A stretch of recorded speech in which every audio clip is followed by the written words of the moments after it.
Bien, mesdames et messieurs, bonsoir.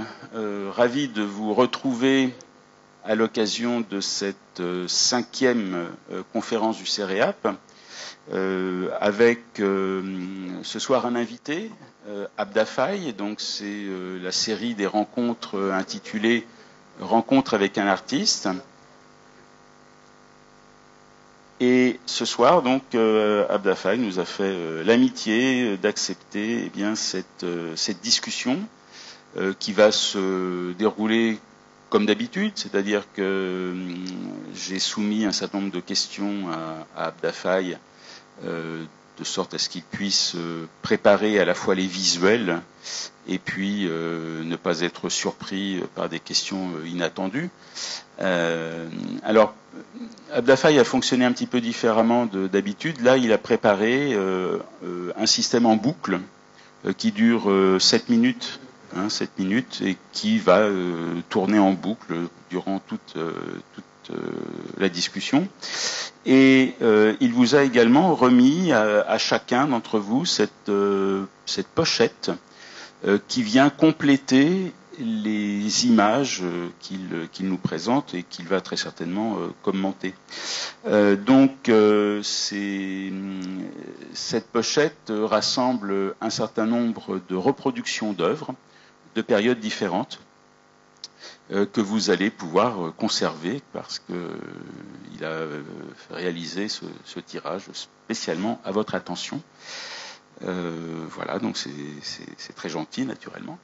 Et puis cette discussion va faire l'objet, comme d'habitude, d'une captation. Et cette captation sera ensuite postée sur YouTube. Et donc vous pourrez la revoir, la diffuser ou du moins la partager avec d'autres personnes. Voilà, donc je vais donc débuter cette discussion avec Abda Faye. Donc vous allez voir, c'est vraiment de l'ordre de la discussion.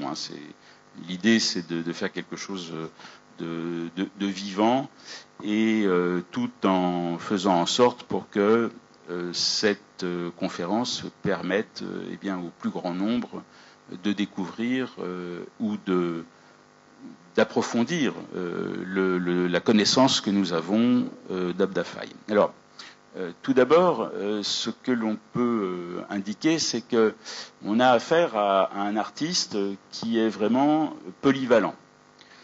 Polyvalent en ce sens qu'il a une diversité de pratiques que sont par exemple la performance, le dessin, la peinture, l'installation, la sculpture, la vidéo, et puis sans doute encore d'autres que j'oublie momentanément. Abda Faye va compléter tout ça. Et un élément très important, me semble-t-il, c'est qu'il a été l'un des premiers artistes à réaliser des performances en Martinique. Avec pour particularité le fait que si très souvent les performances sont réalisées par des plasticiens, Abda Faye, lui, en fait, il est issu du domaine de la danse. Donc c'est un danseur qui entre dans cette pratique de la performance. Alors ma première question, partant de ces quelques remarques, de ces quelques informations, c'est de demander à Abda Faye de bien vouloir rappeler ce qu'il a amené à la performance et d'évoquer à partir de ça son parcours artistique. Oui, voilà. Ce qui se passe, c'est que je vous remercie beaucoup de m'avoir invité. Nous allons passer un petit moment, je pense, assez intéressant, parce que ce sera un moment singulier, parce que j'ai l'habitude d'être dans le désordre, et c'est pourquoi quand M. Berthier m'a demandé, il m'a envoyé les questions, tout ça, je me suis mis devant l'ordinateur, et en pêle-mêle, j'ai pris des choses qui allaient avec les questions, j'ai essayé, mais il y a toujours un hic chez moi, c'est que c'est peut-être le côté révolté que je suis, mais révolté joyeux, pas révolté. Et donc, j'ai fait à ma sauce, mais une sauce que vous allez adoré parce que c'est comme la salsa. Voilà. Alors, pour commencer, c'est que moi, je faisais de la danse. Et un moment, après des années de pratique de danse, pour moi, la danse, c'était la liberté. Vous avez une carte qui marquait liberté dessus. Et pour moi, c'était la plus grande liberté que je pouvais avoir, c'est danser.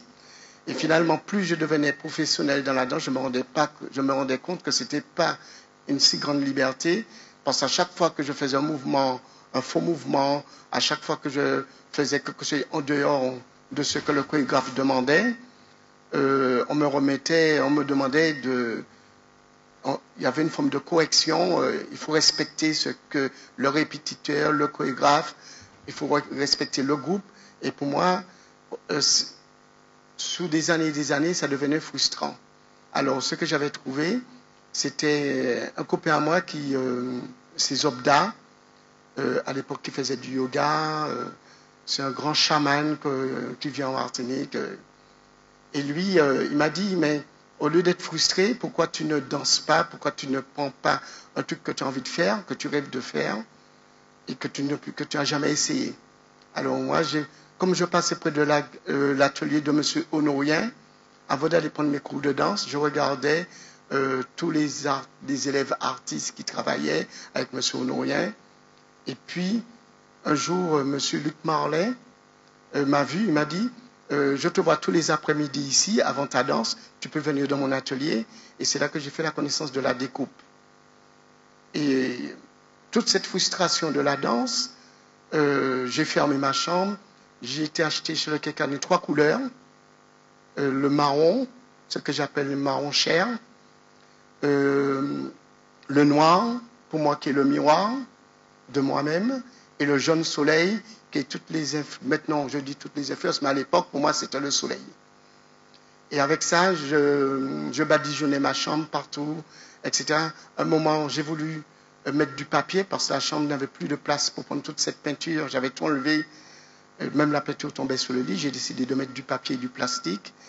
Et puis, par la suite, j'ai continué à faire ça comme une pratique, en sautant, dansant, criant.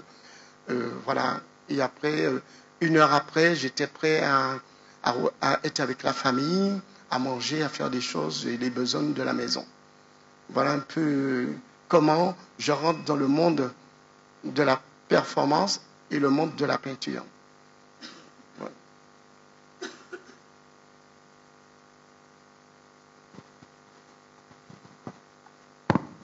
Et précisément, à cette époque, il n'y a pas grand monde qui fait de la performance. Non, à l'époque. À l'époque, je connaissais 2 personnes qui faisaient des choses pour moi, des actions pour moi qui étaient assez surprenantes. C'était Cham, pendant le carnaval, et qui distribuait des billets de banque. Et moi, j'essaie de me trouver toujours le lieu qui va démarrer son cortège près de France-Antilles pour essayer de récupérer 2 billets, tu vois, parce que à l'époque, 100 francs, c'était quand même de l'argent. Il distribuait l'argent comme ça pendant le carnaval. Et puis il y avait Loridon, qui est un monsieur, mais immense, qui écrivait sous tous les tôles, toutes les murs de Fort-de-France, des slogans. Et puis il y a Cham de temps en temps qui écrivait des choses, mais c'est plutôt Loridon qui a commencé à écrire des choses. Mais avec toute cette expérience du vécu, j'ai commencé à m'intéresser vraiment à faire des actions dans la ville parce que j'avais rencontré un ami, parce qu'à l'époque, je faisais partie d'un restaurant qui s'appelait le Balafon. C'est un des premiers jazz clubs de Martinique. Et on faisait de la cuisine africaine, la cuisine macrobiotique, et on faisait des plats végétariens. Donc on avait tous les rastas, tous les gens qui venaient chez nous. Et j'ai rencontré Michel Traoré, qui m'a vu un jour en train de faire des traces de farine au sol. Et puis il m'a dit, est-ce que ça te dérange que je te filme? Et j'ai dit non. Et à ce moment-là, j'ai commencé à faire des actions. Et il a tout filmé. Et normalement, c'est lui qui avait tout ça, mais malheureusement, il est parti très tôt. J'ai pas la suite de ça. Mais vraiment, je pense que on appelait pas ça performance, on appelait ça des actions, juste au moment où les gens me prenaient pour un fou. Ils ont appelé la police, ils disaient que je salissais, tout ça, de trucs comme ça. Et avec cette forme de baptême de folie, de fou, je me suis dit, alors on y va. Et je me suis amusé comme ça. Et ça m'arrivait même d'aller dans des expositions de différents artistes et tout d'un coup de faire quelque chose comme ça, tu vois. Ça, c'est dans les années 80, et après le moment de la performance est devenu dans ma tête vraiment, c'est que je suis parti en 1982 à New York. J'avais été danser, j'avais une amie que j'avais rencontrée au Festival culturel de Fort-de-France qui faisait de la danse, Denise Jefferson, et elle m'avait invité à venir voir les répétitions sur Elvin Ailey. Et à partir de là, quand j'allais à New York, je voyais les gens jouer sous les fûts. C'était à l'époque où le breakdance commençait à sortir à New York. Et il n'y avait pas encore... c'était le moment où Tony Williams avait fait un truc incroyable avec le pianiste, j'oublie son nom, mais un pianiste très connu qui a fait une musique assez... Il y avait Afrika Bambaataa. Il y avait tout un truc qui se passait à New York. Et aussi le curling. C'est la première fois que je voyais les cheveux des gens de peau foncée avec des cheveux très plats, dont je vais faire aussi, parce que j'ai été influencé aussi. Et puis, j'ai rencontré Lavinia Williams, qui m'a... on était en train de prendre un cours de danse, et puis tout d'un coup, elle demande à la fin de la danse de faire des diagonales. Elle demande à chaque personne, de quelle origine es-tu? Et nous, quand j'étais avec Sonia Marc, et j'étais avec Suzy Lando, mais Suzy n'était pas venue ce jour-là. Et avec Sonia Marc, on dit qu'on venait de Martinique. Elle nous demande de présenter une danse de Martinique.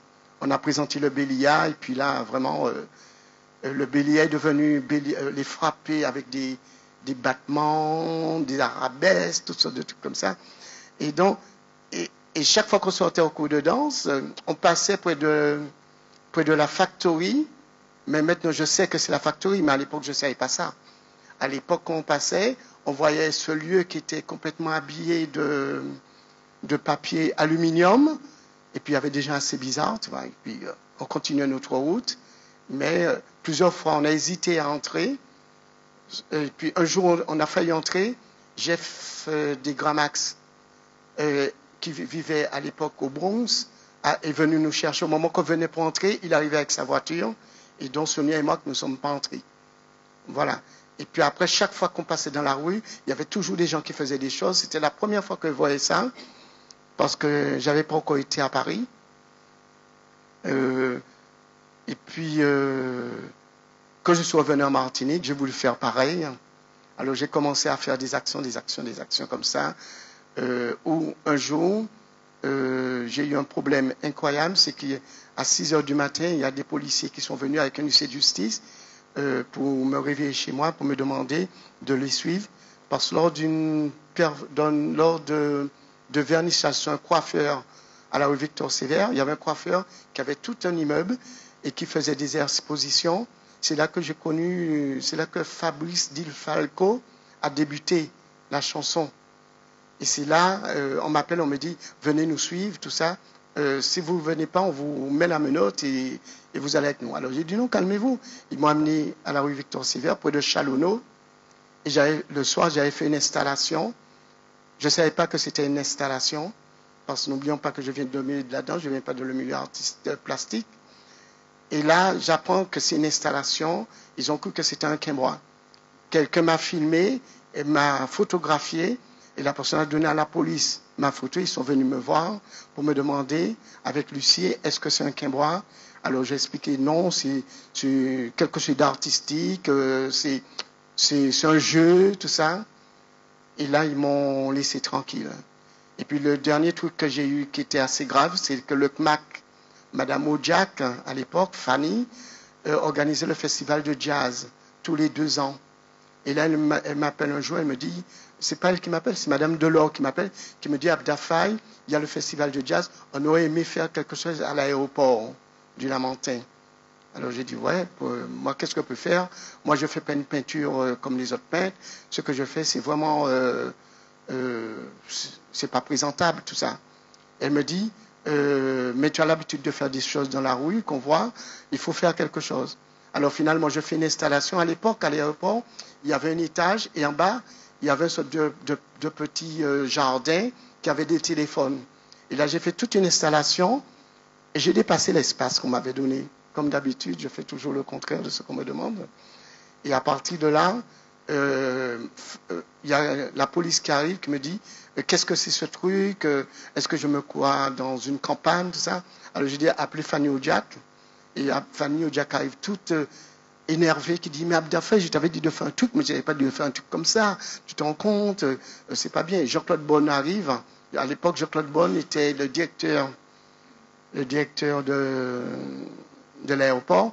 Il commence à me dire ah ouais, alors je l'ai envoyé pète, vraiment, j'ai dit tout ce que je pensais de lui, tu vois.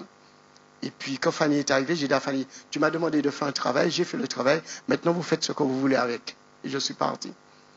Et c'est le dernier truc vraiment, et c'est Fanny Odiak qui a dit dans son langage, qui dit, je t'ai demandé de faire un truc artistique, je t'ai pas demandé de faire une performance. Mais qu'est-ce que ça veut dire? Je t'ai donné un espace, tu dépasses l'espace. Et j'ai dit, bon, maintenant, vous faites ce que vous voulez avec. J'ai fait le travail que vous voulez. Faites ce que vous voulez avec. C'est là vraiment que j'ai eu des soucis. Et puis au Marin, le premier marché d'art contemporain, je travaillais avec une fille qui s'appelait Joëlle de Laval, elle travaillait dans le marketing.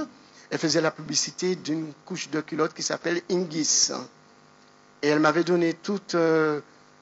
normalement, je changeais le packaging et je jetais tout. Et quand elle m'a parlé de ça, j'ai dit, je récupère. Et j'ai récupéré, je ne sais pas, 3000 couches culottes.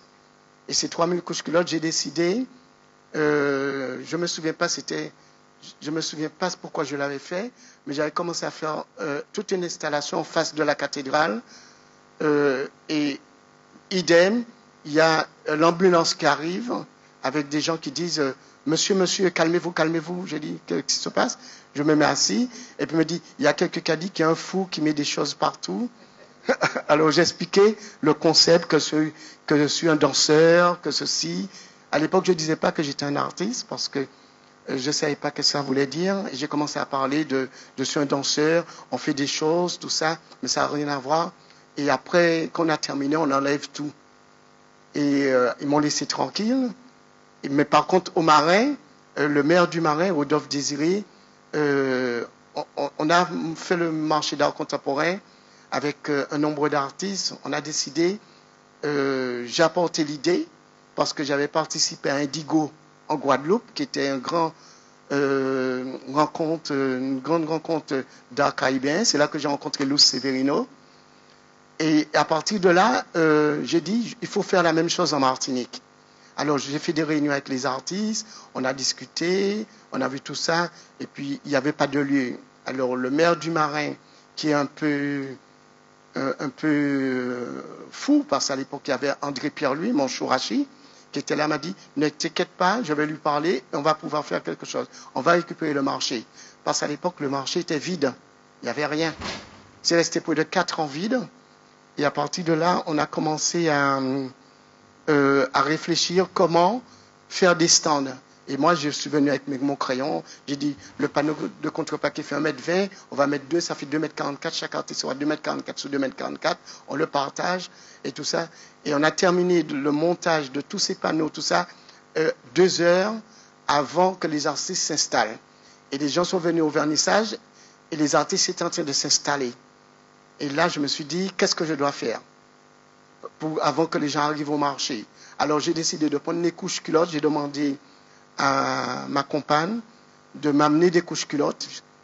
Elle m'a amené plus d'une dizaine de sacs et j'ai commencé à mettre au sol avec des points rouges, tout ça. Et les gens étaient captés par ça. Il y a eu un embouteillage, tout sortes de trucs comme ça. Et quand j'ai terminé, à l'époque, il y avait Xavier Barthes qui est venu me dire on va commencer maintenant.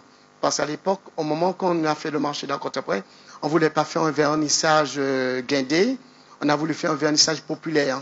Et donc, on avait mis beaucoup de tables et on avait demandé plusieurs boulangeries du Marin. À l'époque, il y avait 5 boulangeries, de nous faire des trucs, des pâtés, tout ça, tout comme ça. On a installé des boissons, tout ça, et on avait couvert ça avec du papier. Et c'est là qu'on a commencé l'action. Et Rodolphe, le lendemain matin, avait pris un arrêté municipal parce qu'il y avait des embouteillages jusqu'à Dupré. Voilà.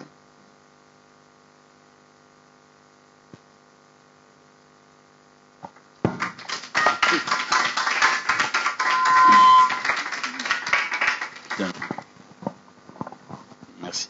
Alors, écoute, merci beaucoup pour toutes ces anecdotes qui montrent le parcours qui t'amène jusqu'à ce que tu as réalisé récemment d'ailleurs, mais on en parlera tout à l'heure. Donc, si je reviens sur les différentes pratiques qui sont les tiennes, la question que je me pose, en fait, c'est qu'est-ce qui motive le fait que pour telle chose, tu utilises telle technique, pour telle autre chose, telle autre technique, etc. En fait, est-ce que le choix de la peinture, de la sculpture, de l'installation, de la performance, etc., est-ce que c'est lié à un sujet?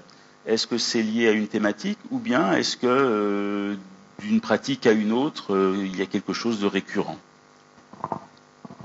Oui, à l'époque, ce qui se passe, c'est que je parle depuis, avant que le CERMAC devienne CERMAC, c'était l'OMDAC. C'était Yves-Marie Siraline qui s'occupait de ça. Et Aimé Césaire avait fait venir beaucoup de monde de la France pour venir, dont Alfred Varas, tout ça.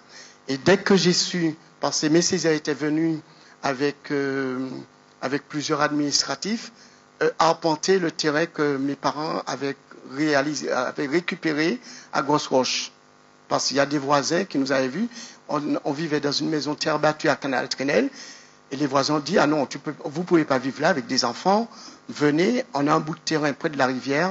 Et c'est là que j'ai entendu parler de la culture la première fois. Parce que Aimé Césaire, il y avait Aimé Césaire, il y avait, j'ai oublié le nom du trésorier, mais j'ai trouvé. Et là, il a dit, au lieu que les enfants restent là, nous allons mettre en place un centre culturel à Citron. Nous allons mettre quelque chose à Trénel, et vous pouvez envoyer vos enfants là faire de la culture. Alors moi, c'est la première fois que j'entendais ça. Et puis n'oublions pas que moi, je viens mon père, c'était quelqu'un de très strict. Et il fallait être très droit. Et comme moi j'étais un ancien asthmatique, il voulait me faire du sport, parce qu'il me disait, il faut faire ton cardio, il faut faire tout ça. Il a été à la maison des sports qui se trouvait à la Savane à l'époque, et il m'a inscrit dans un club d'escrime. Et là, je faisais de l'escrime, tout ça, et par bonheur et par malchance pour lui, c'est que je rencontre la Soso, Sonia Marc. Sonia Marc faisait de l'escrime, mais elle venait prendre des cours de danse au CERMAC. Et c'est Sonia qui me dit, avec la garde que tu as, ce serait bien que tu viennes au CERMAC. Et je dis, à l'OMDAC. Je dis, à l'OMDAC, qu'est-ce que c'est? Elle me dit, tu vas danser le belay, tu peux danser le damier. Et je dis, mais je ne connais pas. Elle me dit, bon, viens avec moi, nous comme maté, Kula, Vini. Alors Sonia, finalement, on se donne rendez-vous près de la Rotonde. La Rotonde, à l'époque, c'était un bar très prisé par la population. Et là, j'arrive au CERMAC, à l'OMDAC. Et là, qu'est-ce que je vois? Un cours de danse. J'entends une musique. Elle me dit, c'est Émile. Je dis, ah bon, tout ça. Et là, je prends. Elle me dit, mais tu peux venir. On enlève les chaussures, tout ça. Jean-Claude Lamandière me reçoit. Et là, j'ai jamais quitté cette salle de danse. Voilà. Et à partir de là, j'ai fait tous les ateliers. J'ai fait de la photographie avec Marie-Claire Delbé. Marie-Claire Delbé m'a dit, si tu veux faire de la photographie, il faudrait que tu aies un sujet et que tu photographies ça juste au moment que tu auras un très bon tirage. Et donc, j'ai fait, à Bocanal, il y avait un sorte de vieux bateau que j'ai photographié des centaines de fois. Et quand j'ai fait les tirages, et chaque fois, elle me laissait aller jusqu'à la bêtise pour me donner le petit fil conducteur qui va me permettre de faire une bonne photo. Et donc, il y a ça. Après, il y a Luc Marlin qui a développé chez moi un sens graphique. Parce que Luc Marley ne voulait pas que les stagiaires puissent avoir des crayons ni des gommes. Il faisait des feuilles de papier, on découpait, il montrait comment découper, il faut tenir comme un couteau, découper. Et quand on maîtrisait ces feuilles de papier, la découpe, on ne laissait pas des stries. À ce moment-là, il demandait de faire la symétrie. Et donc, il pliait la feuille en deux et on faisait une forme et on avait la forme de l'autre côté, de chaque côté. Et j'ai continué à faire ça. Alors, moi, ce que je faisais, c'est, quand j'arrivais le matin, mes coups de barre au sol, les répétitions de danse. À 2h, j'avais un sandwich, j'allais chez Luc Marley. C'est là que j'ai rencontré beaucoup d'artistes, dont Norville Guiwarese, Christian Bertin, qui était électricien. Parce que l'histoire de Christian Bertin est fantastique. Parce que Aimé Césaire a discuté avec lui et puis il s'est rendu compte que c'était un bon plasticien, quelqu'un qui avait quelque chose. Il a permis d'aller à Mâcon. Et donc, Aimé Césaire, à l'époque, chaque fois qu'il y a quelqu'un avait un potentiel, le permettait de partir. Et donc, moi, je n'ai pas voulu partir à l'époque qu'on m'avait proposé, parce que je devais aller à la Moudra, au Sénégal. Mais finalement, je ne l'ai pas fait, parce qu'à l'époque, il y avait Germaine Aconi, qui avait, grâce à Béjar, avait monté une école de danse. Et donc, il y a beaucoup d'artistes de danseurs, tels que Carole Alexis, Johnny Barr, Liliane Jorit, étaient à la Moudra. Et moi, je suis resté ici, j'ai continué à faire tous les ateliers. Après, j'ai fait de l'atelier batterie avec Jackie Bernard. Après, j'ai fait les percussions. Je voulais remplir mes journées, parce que je passais 3 journées au CERMAC, et ces 3 journées, je devais être rempli pour moi. Parce que j'avais une problématique immense, c'était que moi, je pensais que j'allais mourir à 30 ans. Et donc, je voulais avoir le maximum de choses avant de mourir. Et pour revenir...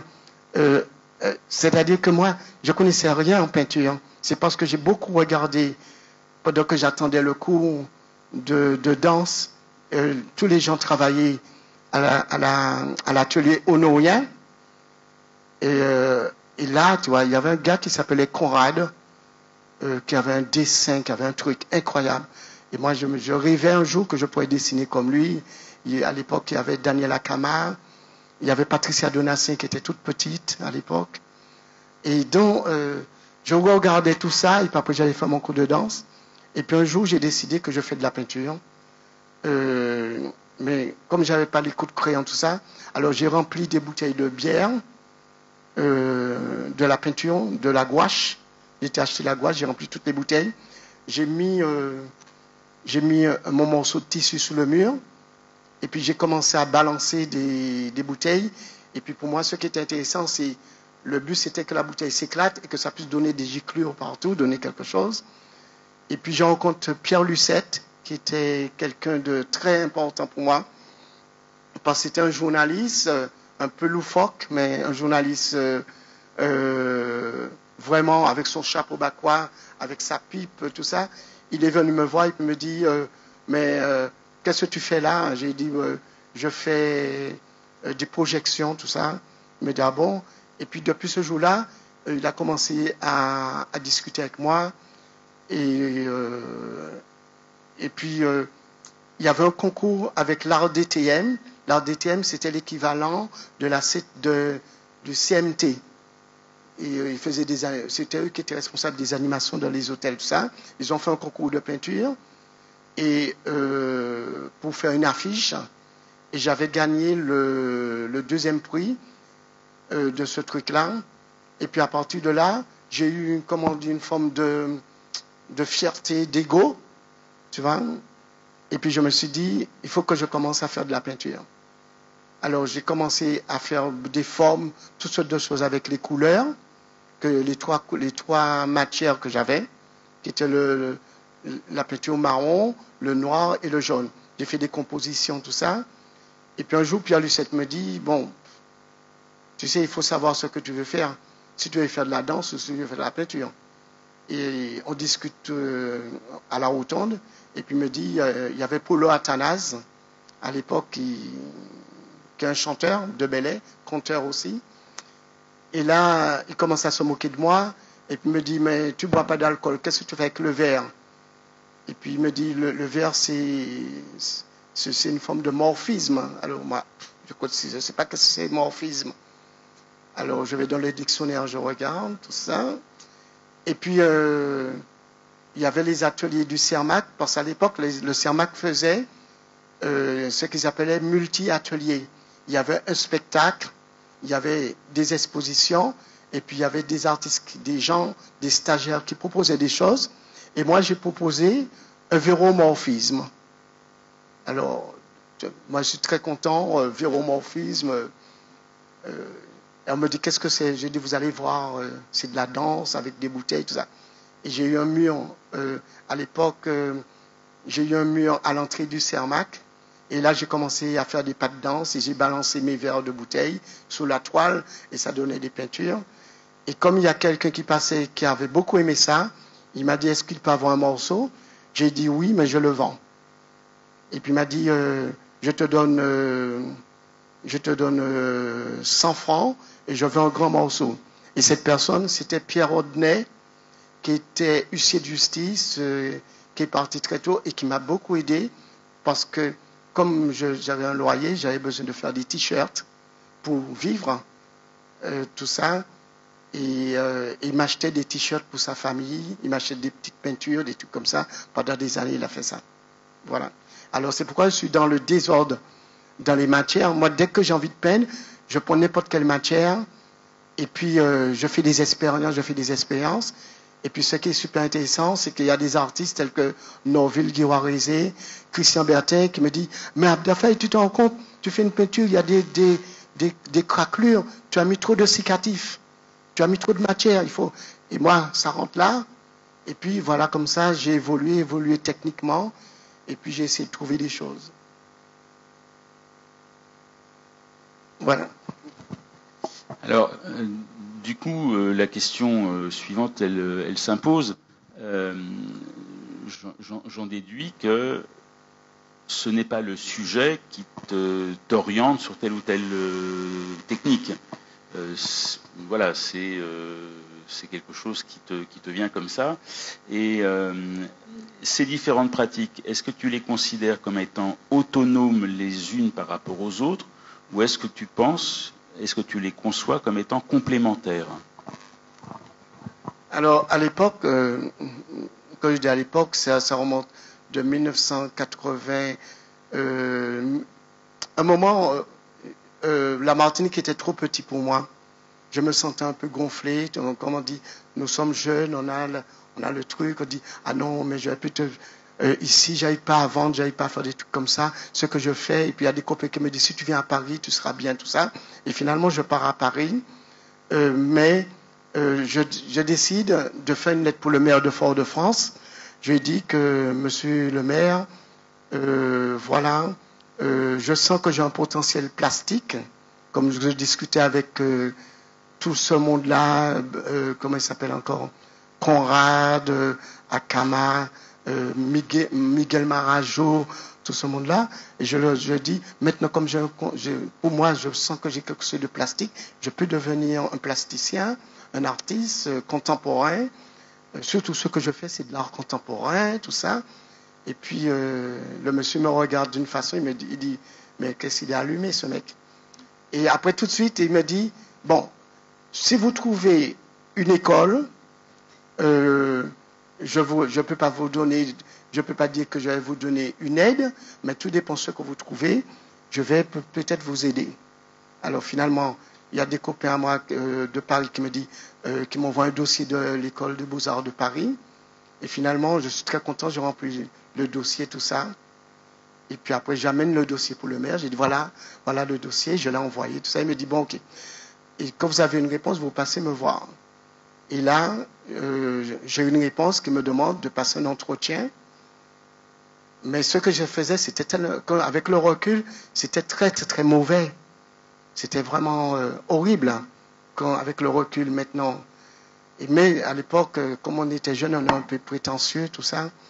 Et ce qui se passe, le maire, il me dit, on n'a pas d'argent, on a des problèmes, mais comme vous êtes le fils d'Alerte, en parlant de mon père, et puis j'avais mon cousin qui était policier municipal, Raymond Alerte, il dit, on va vous aider, on va vous donner déjà la possibilité de faire un dépliant de faire un truc comme ça. Donc, on fait un dépliant, on fait une pochette, tout ça, une belle affiche, une belle découpe, tout ça, qui m'a beaucoup aidé aussi, hein, parce que j'ai pu les vendre comme il fallait. Et après, il me donne 25 000 francs. À l'époque, c'est une fortune pour moi. 25 000 francs, j'ai le billet d'avion, je vais à Paris. Et puis, ce qui se passe, le jour du rendez-vous, je l'oublie complètement. Parce que je suis avec les copains, tout ça.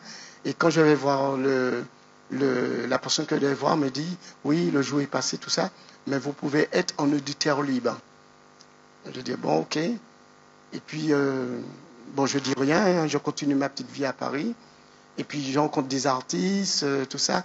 Et je commence à travailler dans les ateliers avec des artistes, avec un copain à moi qui s'appelle Guy Jacquemin, qui fait des installations, tout ça.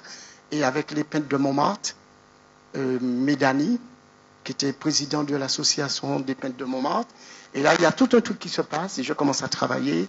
J'arrive à avoir un atelier avec une artiste qui s'appelle Phoebe Turner, une américaine. Et là, je me développe complètement dans la peinture jusqu'à 1990.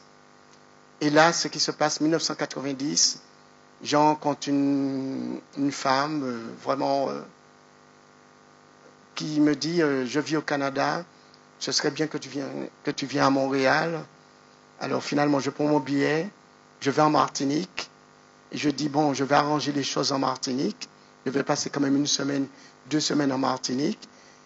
Alors, et après, je vais partir au Canada.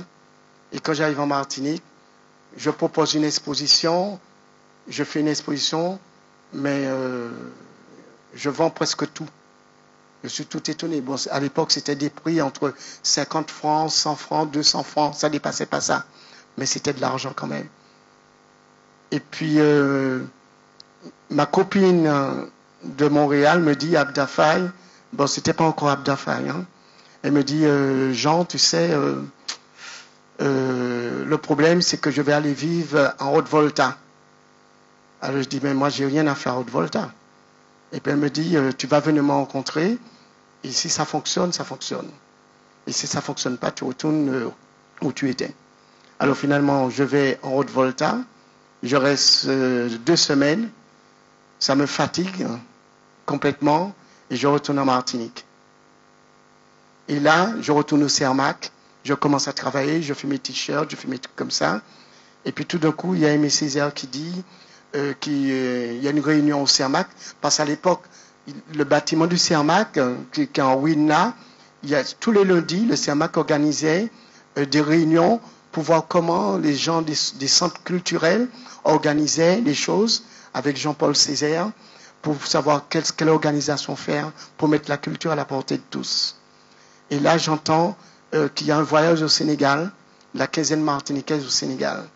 Et là, mais à cette époque-là, quand je suis retourné de Paris, j'avais acheté que des vêtements africains, j'étais en Abou Diouf, j'étais vraiment avec des choses, des babouches, vraiment j'étais vraiment habillé en africain, tu vois, vraiment.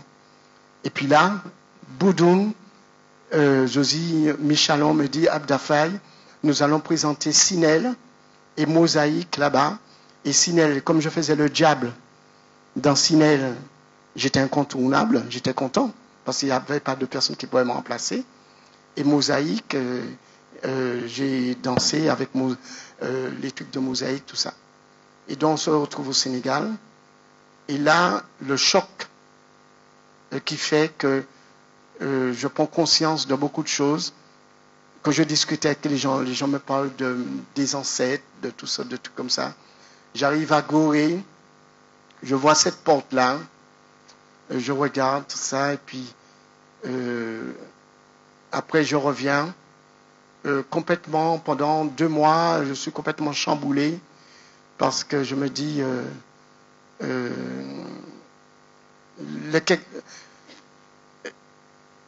vraiment, je ne m'étais jamais posé de question identitaire, et c'est là que je me pose la question, est-ce que je suis africain? Et là, il y a une troupe haïtienne, Quidor, c'est une troupe de théâtre, qui arrive, et je fais connaissance d'un gars et puis il me dit qu'il adore mes vêtements. Le soir, je rentre chez moi, je réfléchis, je dis, bon, je lui donne tous les vêtements. Et je prends tous les vêtements, je fais laver, tout ça, je lui donne tous mes vêtements africains. Et c'est là que je vais, c'est le Syrien, à la rue François Arago, et j'achète des chemises manches longues, des cravates, des shorts. Et là, je m'habille en short, en cravate et en manches longues. Mais c'est fait d'une façon spontanée. Il n'y a pas encore de questionnement parce que je n'ai pas encore conscience de ce qui m'arrive. Après, la même année, il y a un voyage en Jamaïque avec, mais malheureusement, j'avais pas de visa, j'avais pas de passeport, j'ai pas pu y aller. Il y avait la Carifesta en Jamaïque et c'est Joby qui a été à notre place. Et puis, il y avait un voyage en Haïti. Et Césaire allait en Haïti pendant une semaine. Et là, on a présenté les ballets de danse, tout ça, etc. Et là, je rencontre ce monsieur qui, lors d'une cérémonie qui trace des choses au sol. Mais c'est des choses que je faisais d'une façon instantanée avec la farine ici. Mais pour moi, c'était pas, il n'y avait aucun truc religieux, aucun truc spirituel. C'était vraiment pour faire des formes au sol. C'était tout ça avec de la farine. Et là, tout d'un coup, je me retrouve à dire, voilà ce que je veux faire. Et quand je reviens et je discute avec lui, il me dit, et chaque fois qu'il discutait avec moi, il y avait toujours un mot abda, abda.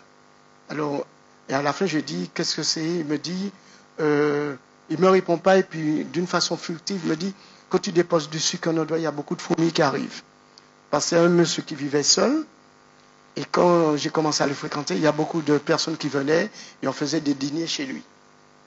Et ça s'est fait pendant l'axe de temps que j'étais avec la délégation martiniquaise en Haïti. Et quand je suis revenu, je me suis dit, à partir de maintenant, je m'appelle Abda.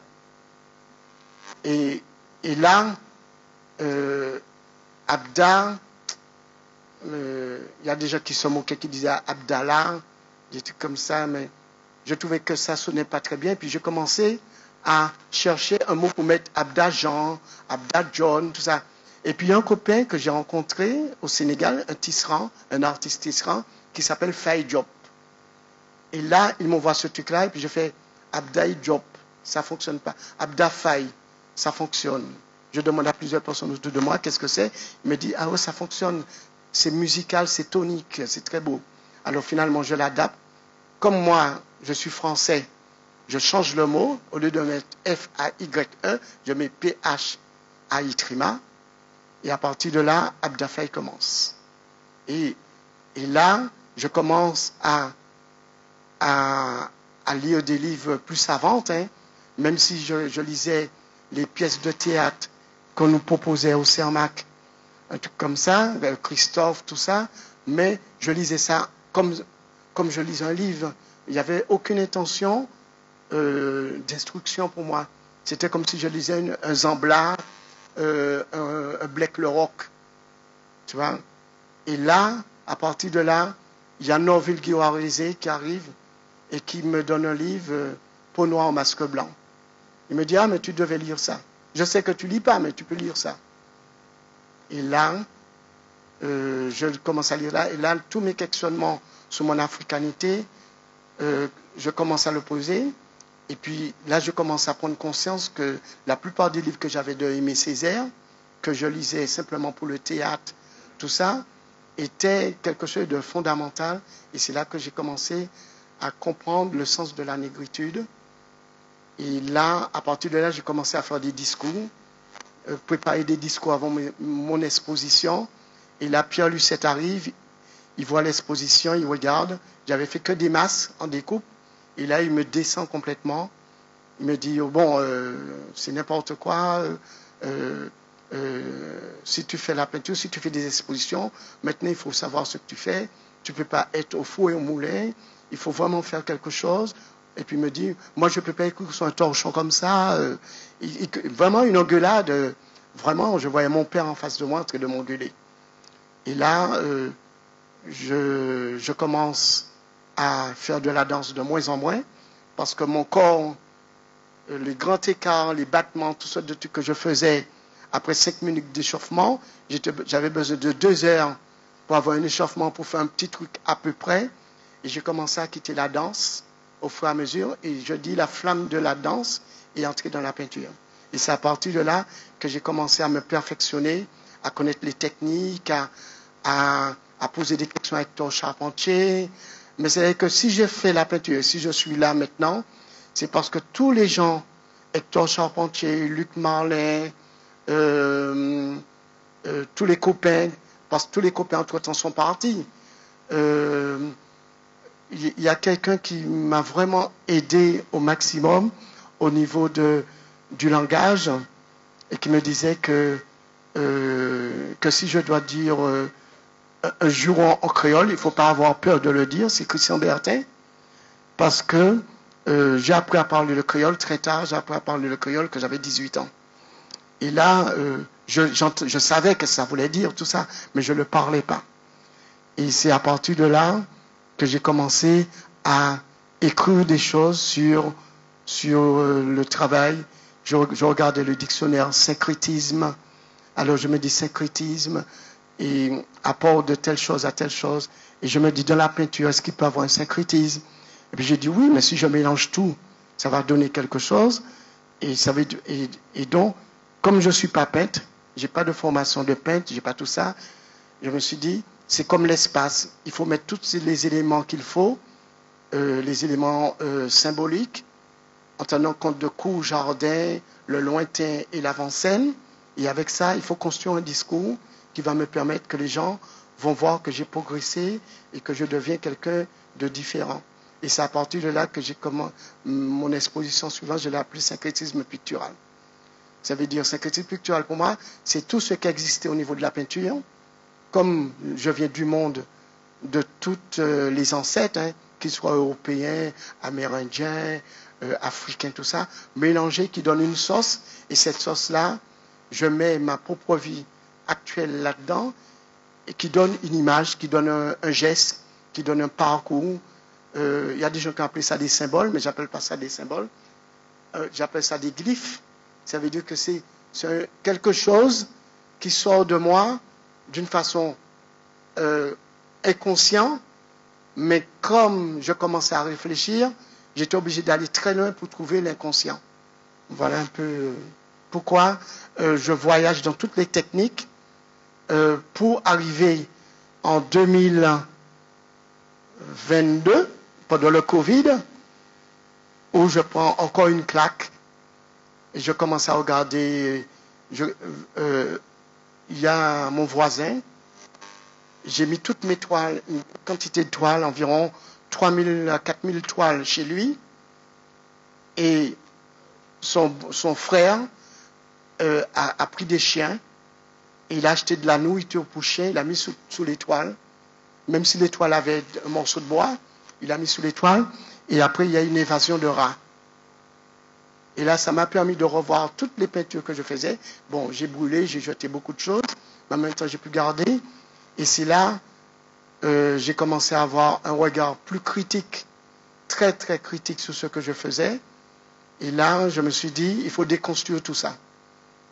C'est pourquoi j'ai appelé mon exposition que j'ai faite après le Covid, construction, déconstruction, reconstruction.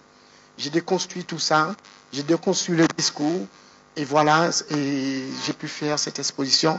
Et donc j'ai présenté cette exposition des photos numériques, des photos digitales, à partir de mes dessins, tout ça.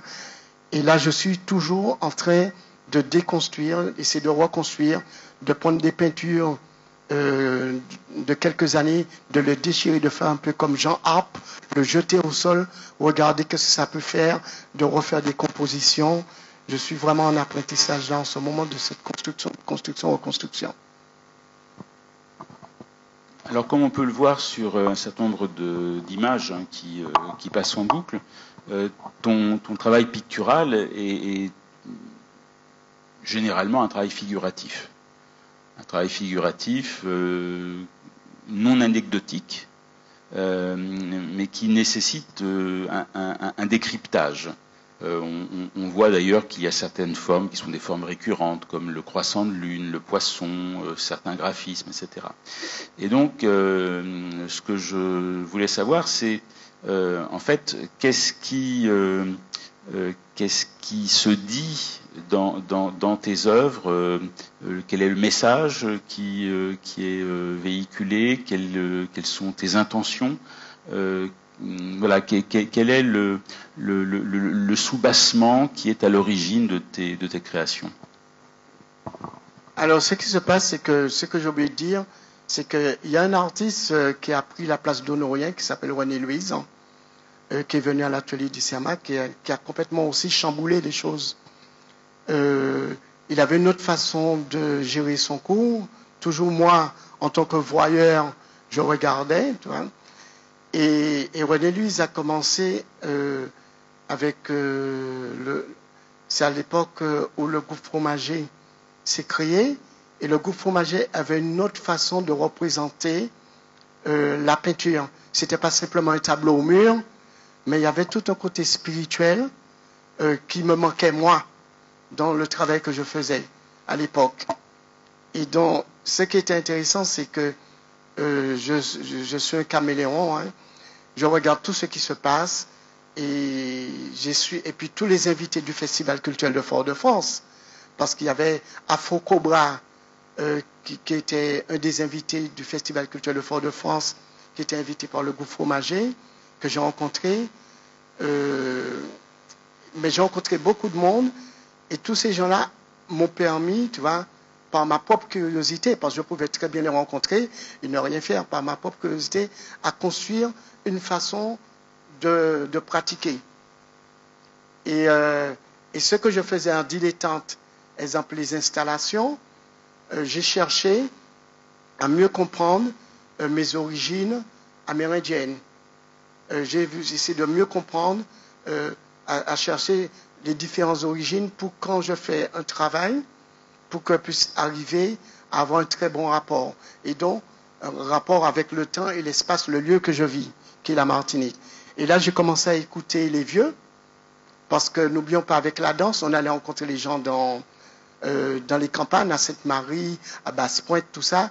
Et les vieux, ils avaient toujours, dans leur discours, ils faisaient des trucs en tenant compte de la lune, du soleil.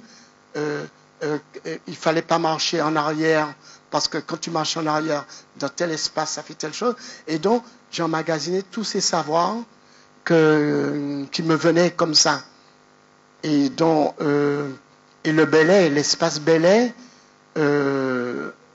c'est quelque chose aussi. C'est pourquoi je disais les gens, je faisais de la danse, que je faisais pas du Belay, parce que le Belay, c'est un espace assez spécifique, c'est un espace sécrétiste, c'est un espace spirituel.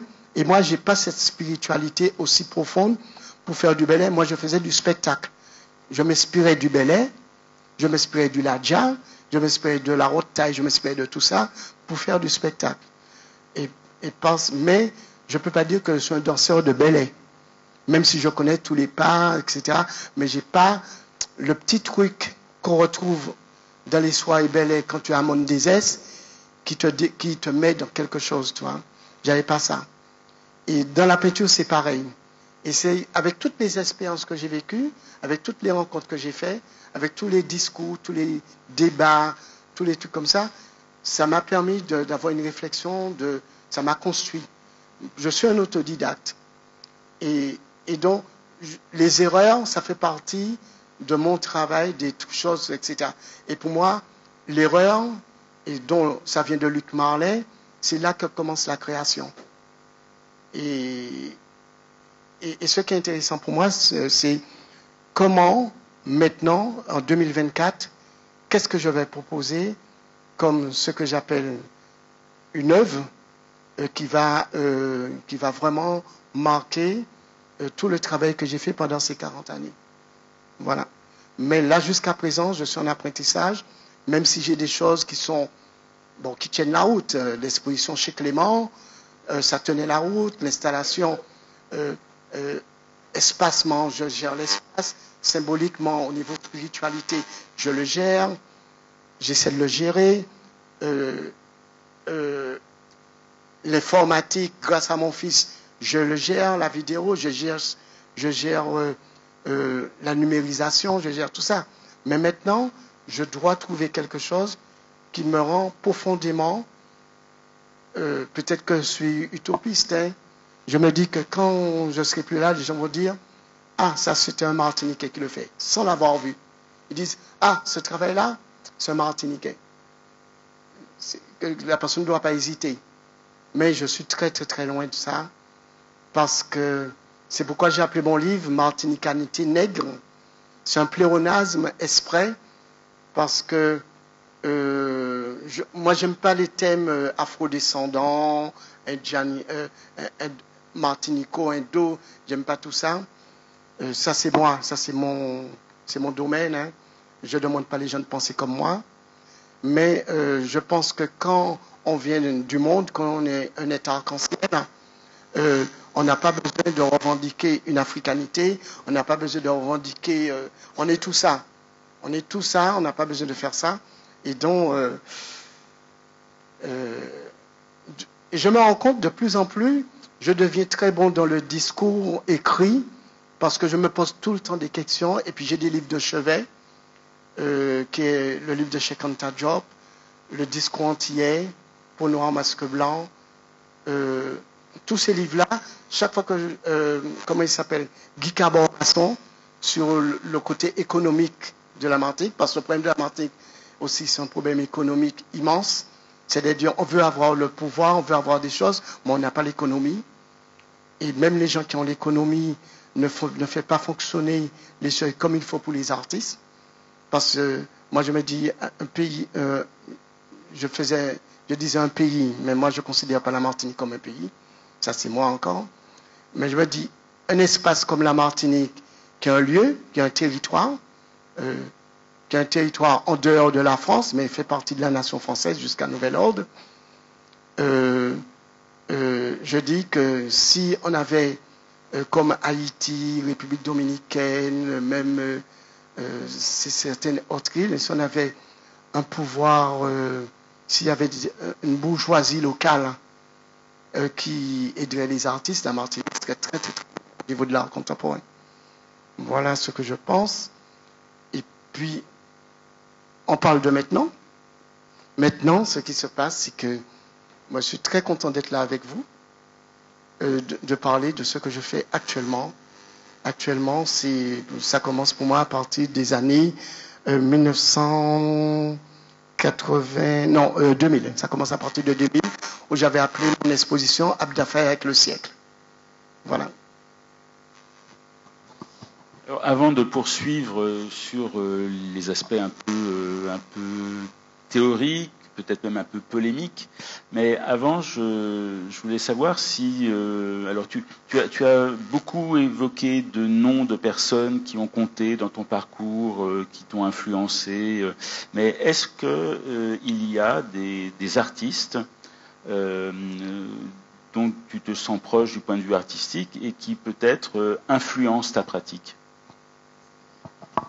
Déjà, il y a Coco René Corail, pour moi incontournable.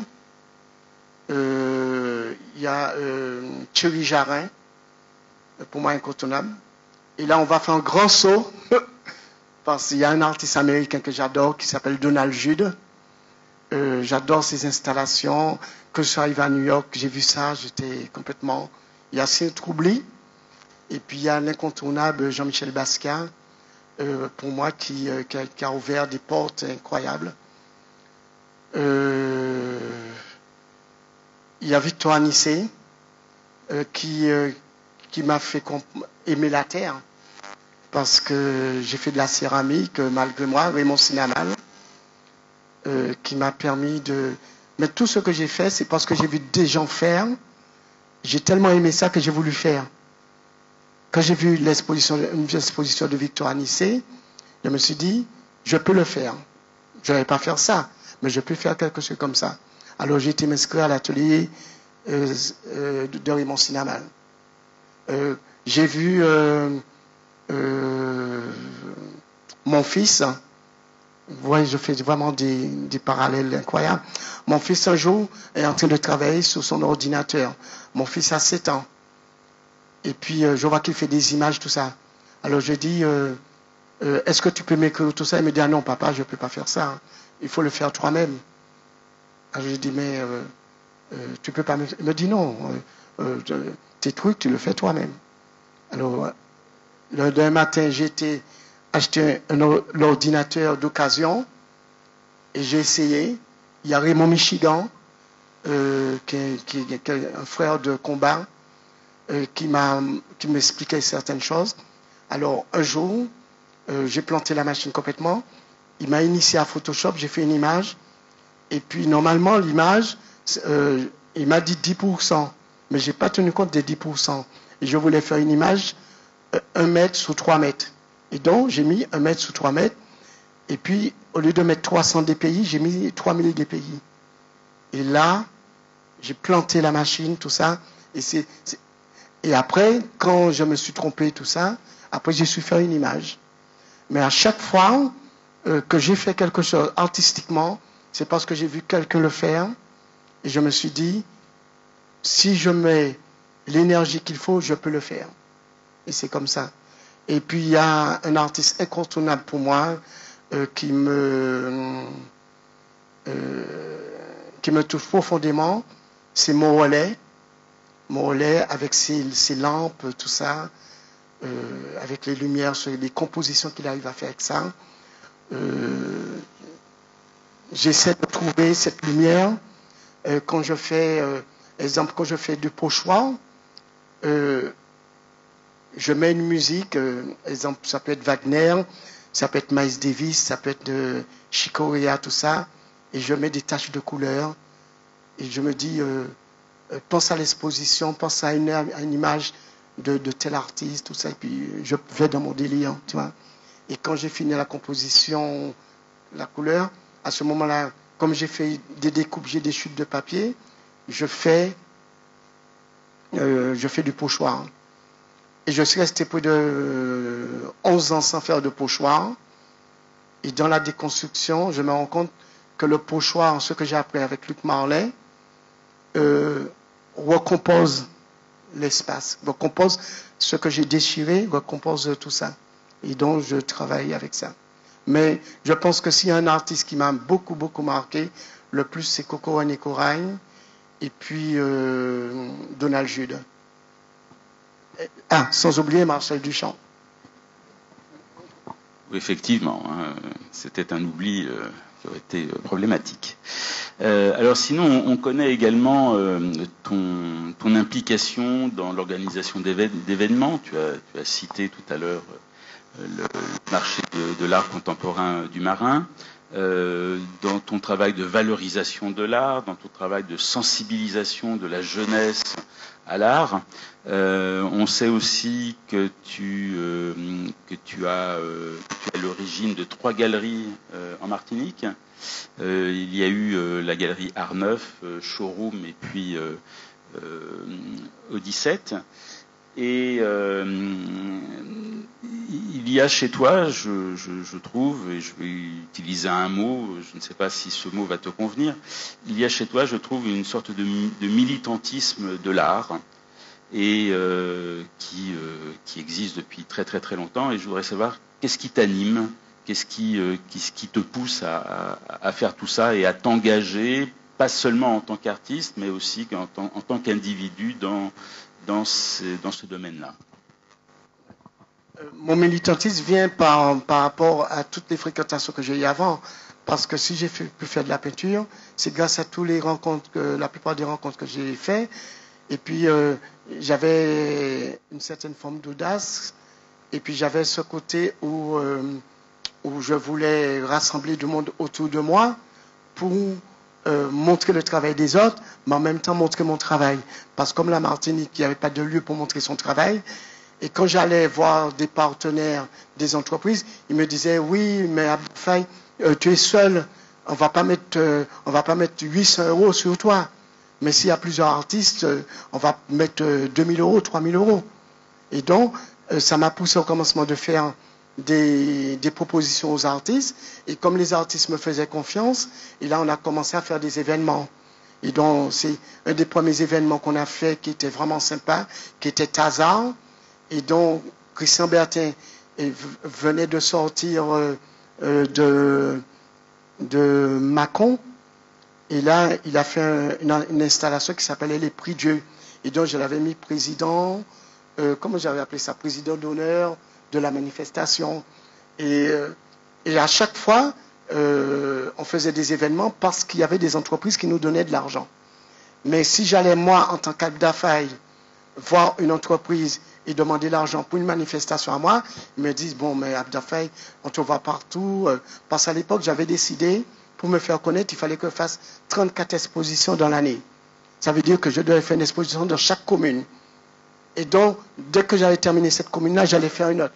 Et je faisais des expositions partout et des ateliers. Ce que Luc Marley me montrait, je le faisais avec les enfants après. Et donc, ça m'a permis de me faire un nom en très peu de temps, et puis aussi de pouvoir faire des performances, d'aller très loin, jusqu'à un jour à me mettre complètement nu. Et là, j'ai senti qu'il ne fallait pas aller trop loin non plus, tu vois, parce que c'était bizarre. Et puis ce que j'ai fait un jour qui m'a dit que je devais continuer à faire des actions, c'est un jour, il y avait un professeur qui est venu avec, parce que l'école avait changé de directeur, il y avait un directeur qui s'appelait Xavier. Moïse Xavier, qui a fait venir un gars qui s'appelait, bon j'oublie son nom, il avait fait une exposition à la préfecture, après, hein, j'oublie son nom. Et ce professeur-là, un jour j'ai fait une rencontre avec des artistes, il y avait Médélis, il y avait Pédurand, non pas Pédurand, il y avait Bonol, Sandrine Carobé, il y avait plusieurs artistes. Et moi j'avais trouvé dans une poubelle environ 300 chaussures, mais tous du côté gauche. Parce que quand j'ai vu les chaussures, j'ai récupéré des chaussures qui me plaisaient. Mais finalement, quand j'ai eu chez moi, je vois que c'était que je n'y avait pas le côté droit. Alors, le lendemain matin, j'étais avec un copain, on a récupéré toutes les chaussures, on a fait une pyramide de chaussures, et puis là, j'ai pris des morceaux de charbon que j'ai mis dans un sachet, et puis j'avais fait un papier où j'avais marqué état d'urgence.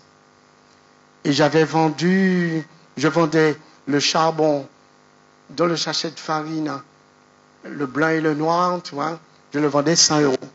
Et ce monsieur a acheté un truc. Et là, tu vois, à Bénard, oui, c'est ça. Et il a acheté.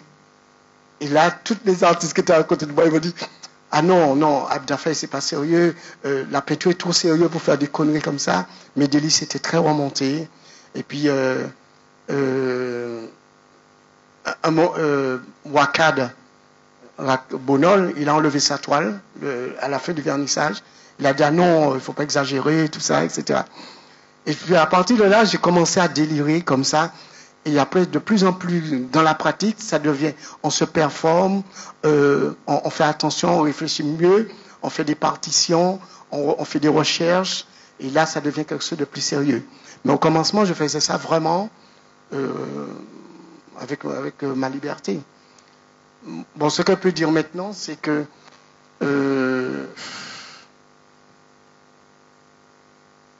avec 20 ans de pratique professionnelle, mais vraiment professionnelle, je me dis que j'ai eu raison de faire tout ça.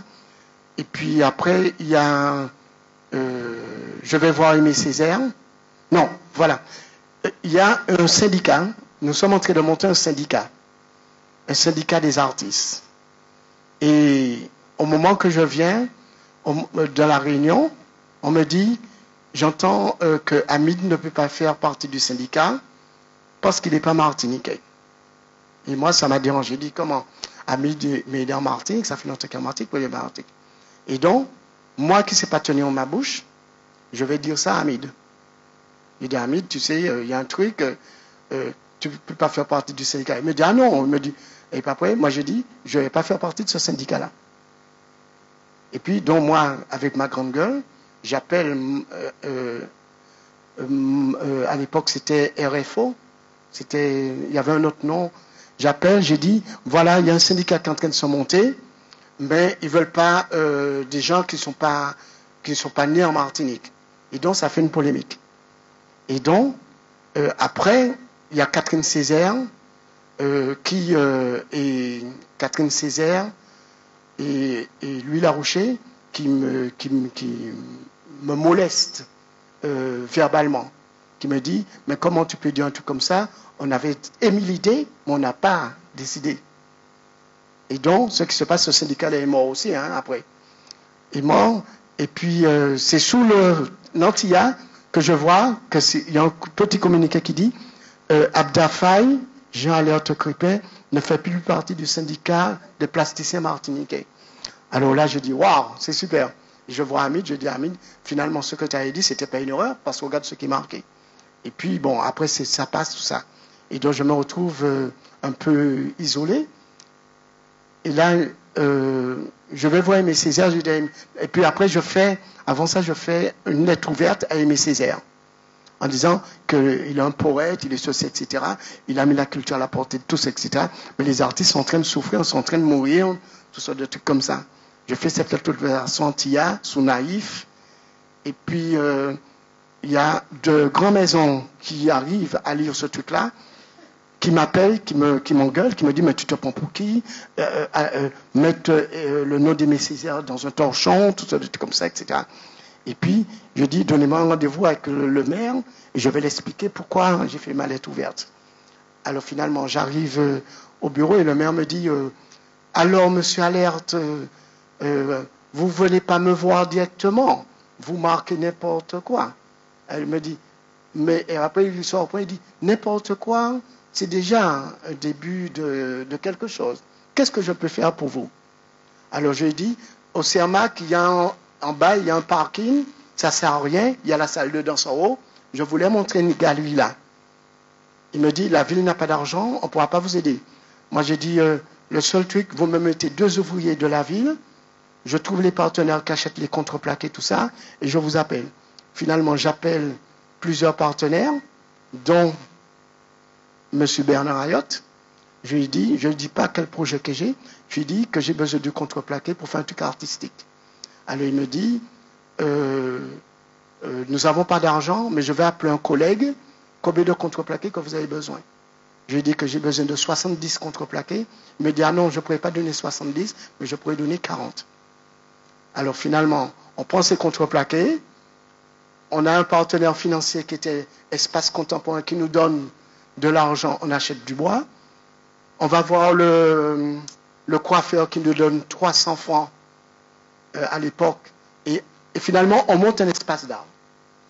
On monte un espace comme ça, et je le baptise Art Neuf. Art Neuf parce que je suis toujours dans mon discours du syncrétisme pictural, de tout ce qui est mélangé, qui donne quelque chose de nouveau. Et puis, après, j'ai eu un problème, un petit souci avec René Louise. Et Jean-Paul Césaire décide de récupérer l'espace. Et, comme on dit, les malheurs arrivent, le bonheur après. Je rencontre une dame qui me dit, viens à l'exposition au Lamentin. C'est une exposition haïtienne qui s'appelle Rencontre des deux mondes. Et Luc Marlin me dit, viens, tu vas monter avec moi. Et là, on va voir l'exposition. Et je rencontre ma compagne. Mais elle achète de la peinture. Elle vient m'acheter 2 toiles, tout ça. Et puis pendant 1 an, on va voir les expositions ensemble comme ça. Et puis un jour, on se dit, bon, pourquoi ne pas vivre ensemble? Et voilà comment ça commence. Et là, comme je suis amené à aller au Marin, je rencontre mon Choachi qui me fait faire une exposition. Et puis un jour, il y a un espace qui est vide. Je le demande, il me dit, tu peux le prendre, mais c'est pas sûr que le maire va te le donner parce qu'il a des projets sur ça. Et je crée l'espace qui s'appelle le showroom. Et ce showroom-là, le maire à la fin donne son accord. Et là, je dois faire une exposition, mais comme il y a la fête municipale au mois de janvier, il y a un gars qui se dit artiste marinois, qui me dit, ce lieu-là doit revenir aux artistes marinois. Alors je dis, s'il y a des artistes marinois, je peux vous donner le lieu, mais comme j'ai une exposition au mois de janvier, je ne vais pas vous le donner, vous l'aurez au mois de février. Ils font toute une polémique, tout ça, avec des lettres. Rodolphe m'appelle, me dit, bon, Abda Faye, avance ton exposition, laisse-le le lieu. Je laisse le lieu. Et puis, mon Chouachi m'appelle, il me dit, Abda Faye, il y a la paroissiale qui a un très grand espace, il faut faire une exposition là. Alors, je fais une grande exposition avec le bouche à oreille, avec les médias qui m'adoraient à l'époque. Je fais un truc, un plan média superbe, tout ça. Et là, ils font leur exposition et je fais mon vernissage le même jour qu'eux. Et là, je suis rempli, il y a du monde, il y a superbe.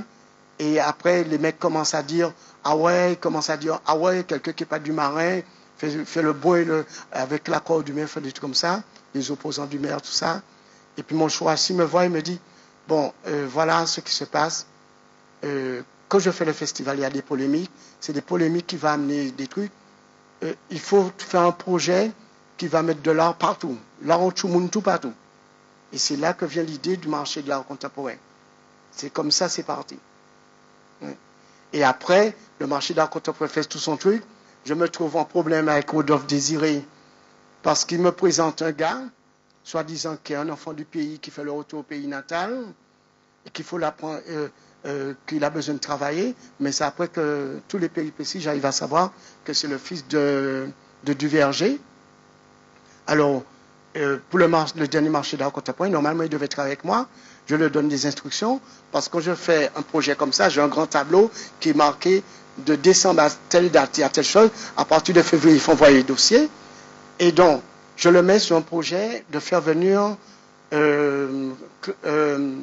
Clark, c'est un artiste trinidadien, Loé Clark, avec Jean-Guy Covert, qui est intermédiaire. On traduit, on fait tout pour faire venir Loé Clark en Martinique. Tout ça. Mais tout se passe bien. Je vais négocier avec la DAC pour avoir de l'argent. La DAC nous donne 5 000 € pour faire venir Loé Clark, tout ça. Et puis, les vieux du verger devaient travailler. Mais le mec, je sors d'exposition, j'avais été exposé, je ne me souviens pas où, il n'a rien fait. Alors je vais voir le maire, je dis, si c'est comme ça, j'annule le marché d'art contemporain. On ne peut pas faire un truc si le mec ne veut pas travailler. Et le maire décide de mettre toute son équipe de communication sur le marché d'art contemporain. Alors, quand je reçois l'argent de la DAC me dit, c'était pas la DAC, c'était la DRAC à l'époque, me dit, Abda Faye, nous avons reçu l'argent, la mairie, c'est sous le compte de la mairie pour la manifestation. Alors je vais voir le maire me dit, il n'y a pas de problème. Il me dit, il n'y a pas de problème, tu vas aller voir le trésorier, le service financier, on va faire le nécessaire. Et donc, nous, Jean-Guy Covert et moi avec le traducteur, on dit, il n'y a pas de problème, on va vous envoyer l'argent par Fédéral Express, tout ça, parce que le mec, il habite dans un fond de campagne, un lieu super loin, pour faire monter les œuvres, et il est fatigué, c'est déjà quelqu'un assez âgé, mais c'est l'un des hommes, c'est un génie, tu vois, c'est quelqu'un, incontournable dans l'art caribéen. Pour moi, je ne sais pas, mais pour la plupart des artistes caribéens que j'ai rencontrés, quand ils parlent de Loé Clark, c'est l'homme intouchable, c'est quelqu'un vraiment d'important. Et qu'est-ce que j'apprends que j'arrive le lendemain matin, que le versement ne va pas se faire, parce qu'on ne va pas aider mes petits copains. Et là, je fais une crise de nerfs. Là, je vois tout le monde pète, le maire pète, tout le monde pète, tout ça. Et puis, j'appelle l'impresario de Loé Clark en disant que c'est pas possible d'envoyer les frais qu'ils ont fait. Ça a remonté à 2500 €. Alors, on a envoyé les 2500 € pour eux et j'ai annulé la venue de Loé Clark. Et là, j'ai voulu annuler le marché d'art contemporain, mais comme il y avait toute l'équipe municipale, de communication municipale qui travaillait dessus, je n'ai pas annulé, mais je me suis dit, je vais faire une autodafé pendant le marché d'art contemporain. Et je vais dénoncer ce truc-là. Et c'est comme ça que le marché d'art contemporain s'est arrêté avec l'autodafé. J'ai pris des œuvres, c'était des œuvres sans importance. Mais le geste pour moi était symbolique, de montrer qu'on avait besoin de purifier la création, parce que tous ces politiques-là, tous ces gens-là, nous prenaient comme des jetons. Et donc je l'ai dit ouvertement, je suis entré en conflit avec Rodolphe, et puis on a arrêté le marché d'art contemporain. Voilà. Et puis on a arrêté toutes les autres manifestations qu'on a faites. Moi j'ai décidé que, et j'avais même envoyé, j'ai mis le marin en procès, parce que le lendemain matin de mon auto d'affaires, j'avais fait une fresque murale au marin, ils ont peint en blanc. Ils ont enlevé tout, ils ont peint en blanc. Et là j'ai déposé plainte, et là j'ai perdu le procès bêtement, parce que Rodolphe a dit que je faisais les artistes travailler sous les murs et que moi je ne travaillais pas. Que s'il y avait une photo, quelque chose qui montrait que c'est moi qui peignais le mur, il laisse passer. Mais j'avais aucune photo parce que je peignais à 1h du matin, jusqu'à 2h du matin. Il n'y avait personne. Et donc j'ai perdu le procès comme ça. Et puis bon, voilà, je laissais passer. Tu vois, et puis en plus, le malheur qui amène de la chance, je rencontre une dame qui s'appelle Dominique Brébion, et qui me dit qu'il faudrait que je rencontre une dame qui s'appelle Dominique Deschler. Et Dominique Deschler s'occupait du spectacle, de l'art vivant.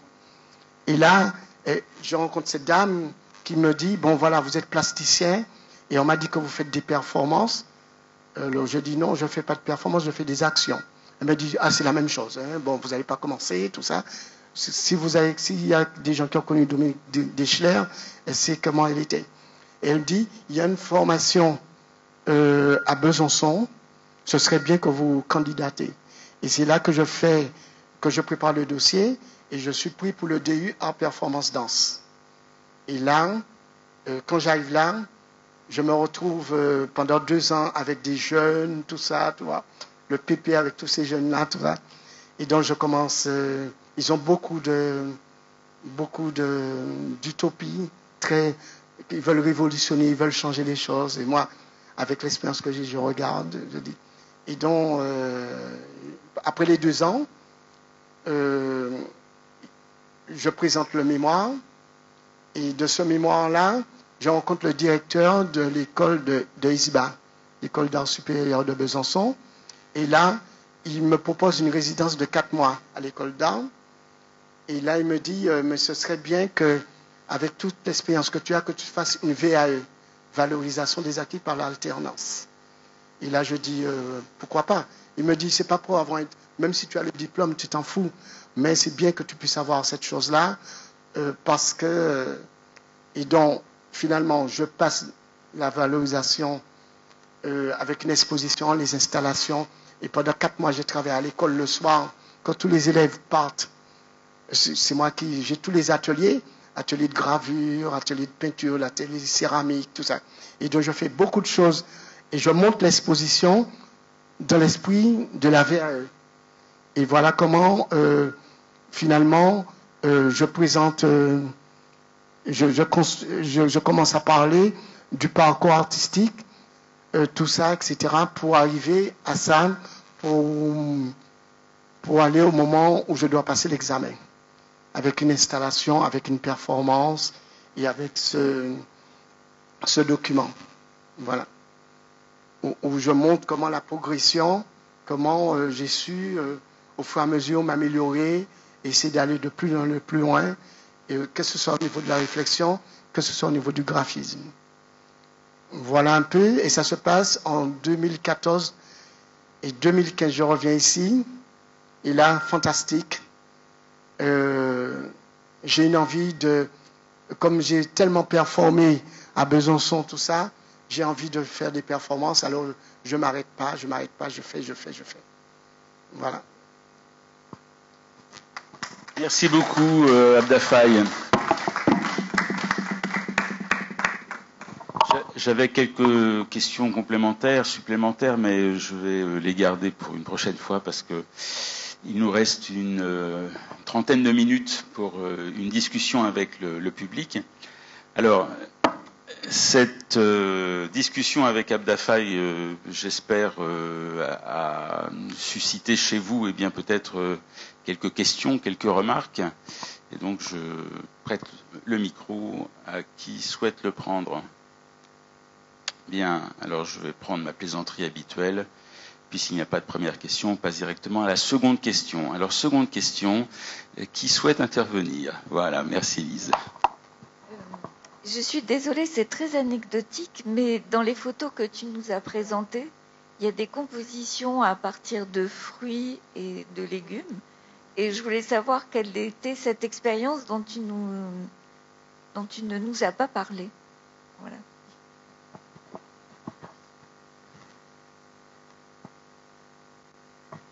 Alors, ce qui se passe, quand j'ai commencé à faire de la danse, j'ai décidé d'aller dans un CFA pour faire de la restauration.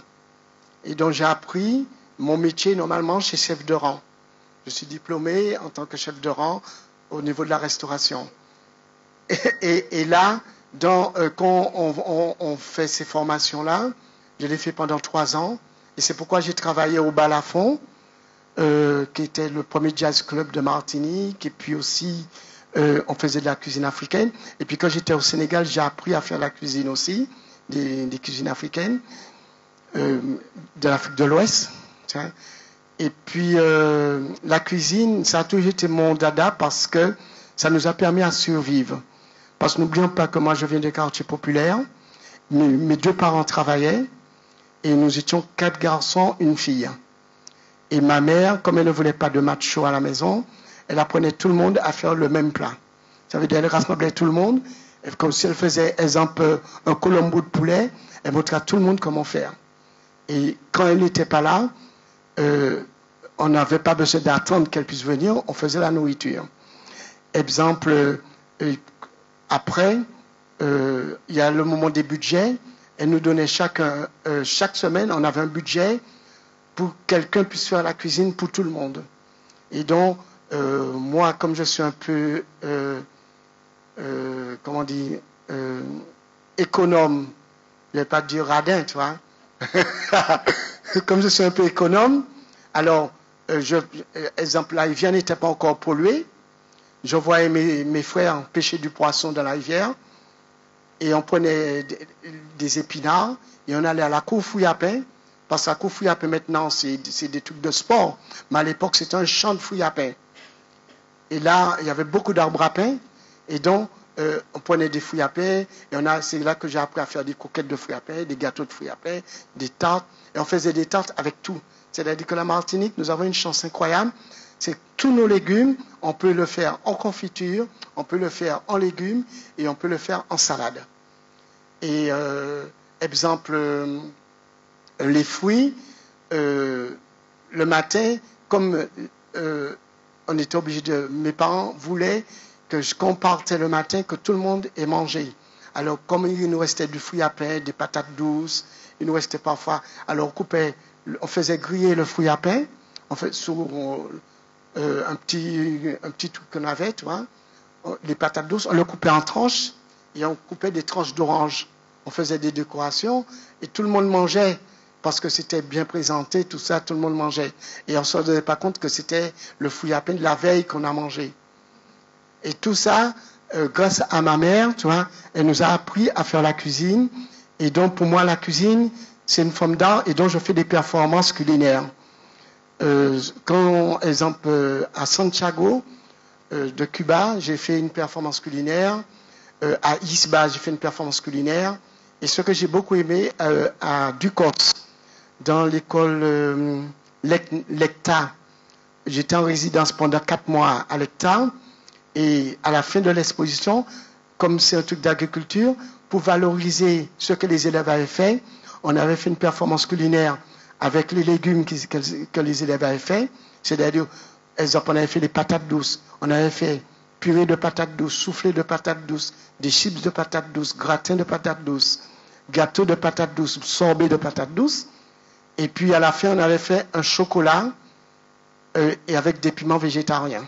Ça veut dire que on avait enlevé les pépins, on avait mis les piments avec la tête, Et puis les gens simplement trempaient le piment dans le chocolat qui est composé avec de la vanille, de la cannelle, tout ça, et du bois d'Inde, tout ça, et on mangeait. C'est-à-dire que ce qui se passe, c'est que nous avons la chance ici, on ne peut pas mourir de faim, parce qu'on a tout, chaque saison, exemple en ce moment, depuis 3 mois, je vis que de mes patates douces.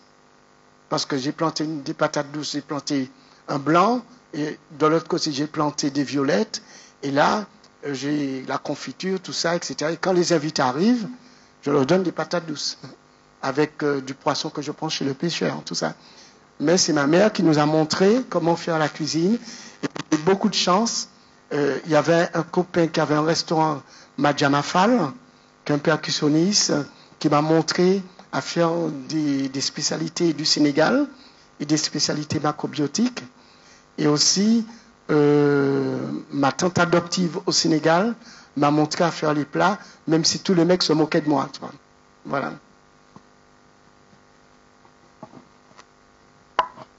Alors, je vois une main se lever. Je veux juste demander, dans l'exposition, il y a beaucoup de statues. Vous ne nous avez pas expliqué pourquoi. Merci.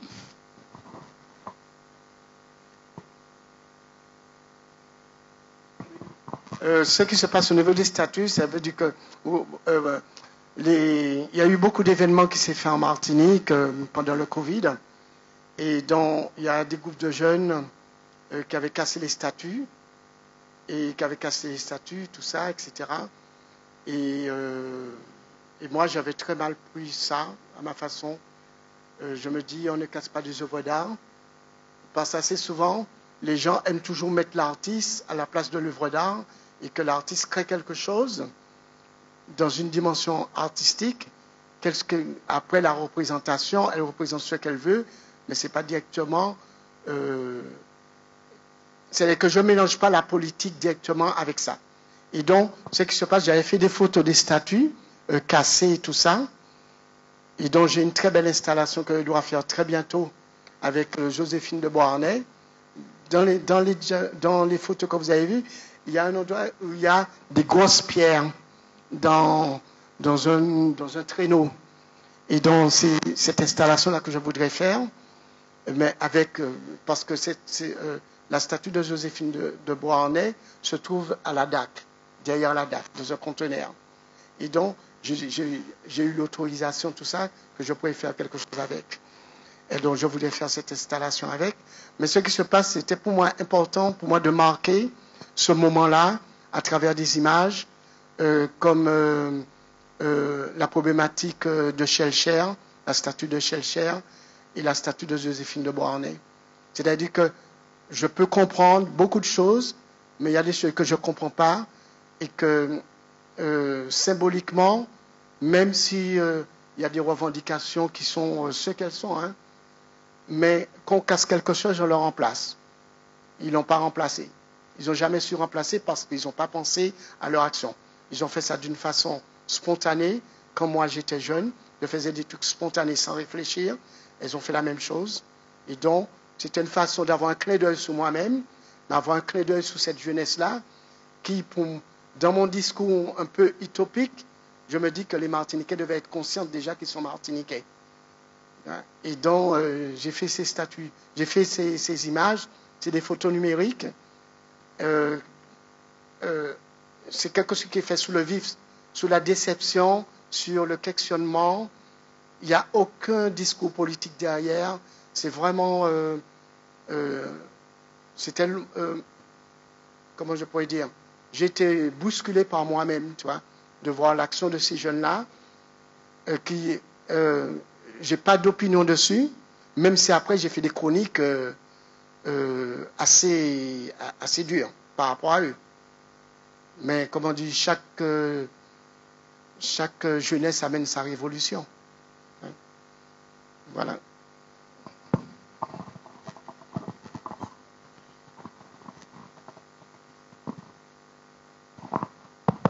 Je voulais rebondir sur ce que tu viens de dire par rapport à la question qui t'a été posée, parce qu'en fait, effectivement, dans l'exposition que tu avais fait à la Fondation Clément, il y avait ce processus que tu as bien expliqué, qui était de construire, déconstruire et reconstruire. Je me disais que ça a aussi un rapport avec ta démarche autodidacte. C'est-à-dire que tu prends, tu t'appropries, et puis après ça, tu le dépasses et tu construis d'autres choses. Ça peut aller vers le corps, parce que le corps, il est toujours là, il est présent dans la peinture, dans les actions, etc. Et aussi, justement, dans la diversité de tes pratiques. Est-ce que tu penses qu'il y a ce rapport-là, justement, fondateur, avec le côté que tu es un autodidacte et que tu le restes, et que tu construis et que tu reconstruis?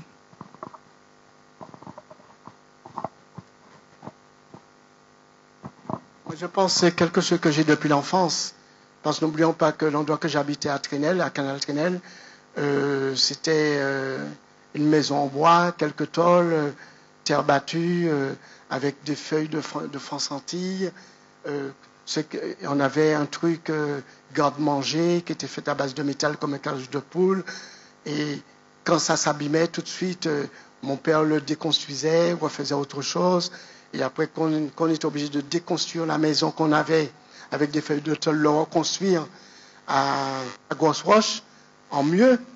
Non, je pense que c'est quelque chose qui m'a toujours suivi, mais avec la curiosité. C'est-à-dire que je vais critiquer, exemple, quand j'ai critiqué l'action des jeunes pendant cette période-là, mais ça m'a permis après de déconstruire ma propre critique sur la critique que j'ai portée sur eux. Ça m'a permis de voir que si j'étais leur âge et que j'avais ces savoirs-là que je n'avais pas à l'époque, peut-être que j'allais agir de la même façon. Alors, à un niveau, à chaque fois, il y a toujours un truc qui arrive comme ça. Je le récupère, je le bois, je le mange, et puis je donne quelque chose d'autre. Et puis après, ça construit quelque chose d'autre. Mais j'ai toujours fonctionné comme ça. Exemple, je pense chez moi, j'ai jamais jeté de la nourriture. Ça veut dire que la nourriture qu'on a fait, supposons aujourd'hui, on a fait des pommes de terre. Demain matin, je vais le couper en petits carrés complètement. Je vais ajouter des carottes, je vais ajouter du concombre pour faire une salade de pommes de terre. Mais vraiment, et mes enfants sont pareils parce que je les ai transmis ce truc-là. Je pense que mes parents m'ont montré quelque chose. J'ai continué un peu, mais ça m'a suivi. Même si je voulais m'en séparer, je ne peux pas. Et même maintenant, en 2024, je me retrouve parfois à être en contradiction totale avec des propos que j'ai tenus, des peintures que j'ai faites, et puis je me dis, ah non, c'est pas ça. À un moment, je disais que la Caraïbe est composée de races. Et donc, j'ai diffusé cette information partout, tout ça. Et puis, au moment que j'ai écouté des émissions, j'ai écouté des choses qui parlaient que la race n'existe pas, etc. Il y a eu quelques philosophes qui ont parlé de ça. Tout de suite après, j'ai repris le truc, je l'ai complètement changé, j'ai parlé de métissage. Après, je me suis rendu compte que le métissage, que je ne peux pas être un métis. Parce que, pourquoi je ne peux pas être un métis? Parce que avant que les Africains puissent venir, il y avait déjà des métissages qui étaient déjà en place. Des métissages amérindiens, des métissages... il y avait les flibustiers qui venaient avant les conquistadors, avant les colons. Il y avait le métissage européen, tout ça. Après, quand les hommes de la plaine, les arabo-musulmans, allaient chercher des prisonniers, des trucs comme ça dans la bourse, et le revendaient, etc. Il y avait des rapports, il y avait des contacts humains, il y avait déjà des métissages qui s'étaient déjà créés dans tous ces espaces-là. Et donc, quand quelqu'un me dit que je suis un métis, je dis non. Je suis issu des transmultimétissages, des multitudes de métissages qui fait que maintenant, je suis fier de dire que je suis martiniquais. Et que c'est pourquoi je me dis que je ne veux pas je ne pourrais jamais, exemple, je ne pourrais jamais dire, comme beaucoup d'artistes qui disent, je suis un afrodescendant. Je ne le suis pas. Parce que je suis déjà. Je ne peux pas être doublement ce que je suis. Voilà. Merci. Alors, peut-être une dernière question.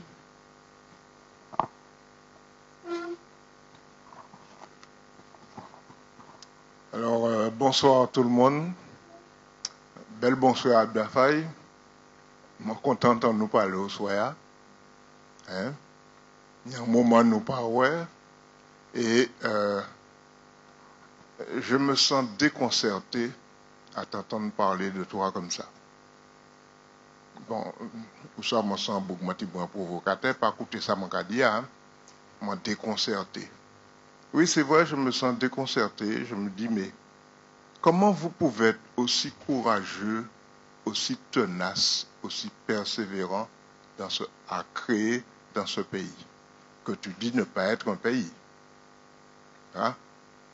Et je me souviens de toi dans les années 70, 80, hein, au moment où tu t'habillais en cravate, en short et tout, tous les matins tu descendais de Trinel et avec ton carnet, ta sacoche, et puis tu allais démarcher les sponsors.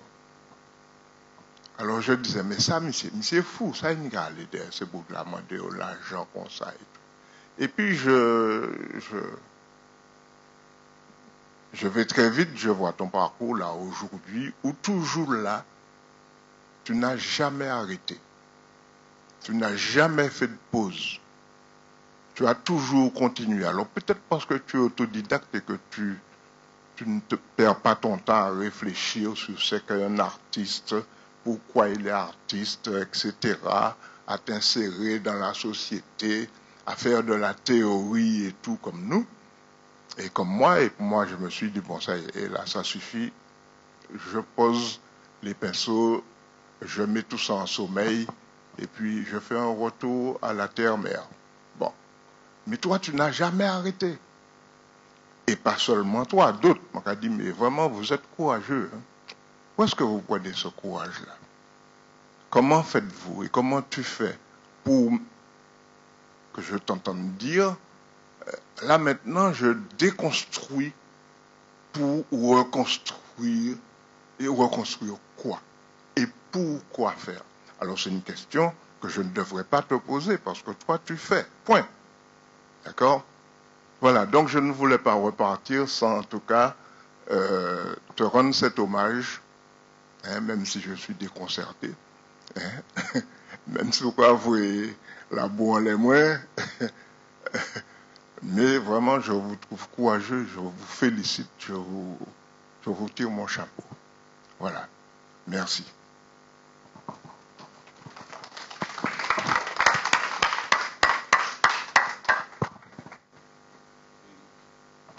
Oui, ce qui se passe, c'est que moi j'ai toujours dit que nous, les plasticiens ici, les artistes ici, nous sommes en résistance parce que on voit bien, moi je prends un exemple que j'aime beaucoup, c'est les femmes qui jouent au belay, au tambour belay. Ça veut dire que nous sommes arrivés dans une société, je me souviens que quand Émile, il y avait une femme qui s'approchait du tambour belay, il gueulait. Il disait non, non, non, non. Toi, tu danses, tu chantes, tu peux jouer au tibois, mais tu ne touches pas le tambour belay. Et les tambouriers même ne laissaient pas les femmes toucher le belay. Et maintenant, quand on regarde bien le nombre de femmes qui jouent au tambour belay, ça veut dire qu'il y a des transmissions que la femme est obligée de reprendre, des choses qui sont en train de disparaître d'une façon ou d'une autre, qui est en train de le faire. Et quand je parle de déconstruction, reconstruction, c'est que je suis arrivé à un moment où je me dis... mon dessein au commencement, c'était simplement de m'exprimer. Et dans ce parcours-là, j'ai essayé de me donner les moyens qu'il fallait pour arriver à ce stade-là. Mais il y a ce que je pense de moi en tant qu'individu, avec le regard critique que j'ai sur moi-même, et puis il y a le travail qui parle pour elle-même. Moi, je fais une grande différence. Mais je me dis que, quand même, pendant toutes ces années, on a beaucoup bossé et que je te rejoins quand tu dis mais il faut continuer à se battre. Parce que moi, je me dis, moi qui pensais mourir à 30 ans, Maintenant, j'ai 64. Vous voyez, 34 ans de bonheur, 34 ans de ce que j'ai envie de faire. Il n'y a personne qui me commande. Je fais tous mes trucs et je rassemble du monde autour de moi pour faire des choses, tout ça. Non, c'est-à-dire peut-être ma situation où je pense dans toutes les choses comme ça peut être déconcertant, mais le parcours même, je pense que, comme tu dis, c'est impressionnant. Mais ce qui est important pour moi maintenant, c'est de finir ma dernière page où je vais peut-être découvrir quelque chose. Mais comme on sait que dans la peinture, dans beaucoup de choses, chaque fois qu'on pense toucher le vrai, ça s'évapore. Alors peut-être que jamais je pourrais ni déconstruire, ni reconstruire, mais je suis dans ce mouvement d'essayer d'avancer encore plus. Voilà.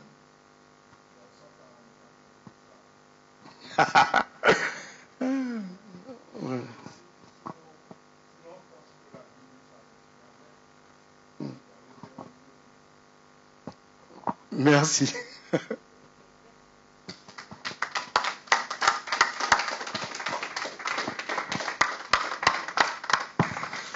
Merci beaucoup Abda Faye pour cette discussion tout à fait passionnante et je rejoins Bertin Nivore sur l'hommage qu'il t'a rendu parce que tu n'as rien lâché et tu continues toujours dans ton combat et dans une posture de résistance et voilà, c'est extrêmement honorable. Voilà, merci beaucoup Abda Faye. Et puis je vous donne rendez-vous pour la prochaine rencontre avec un artiste. Ce sera le 23 avril et l'artiste invité sera Victor Anisset. Voilà. Voilà.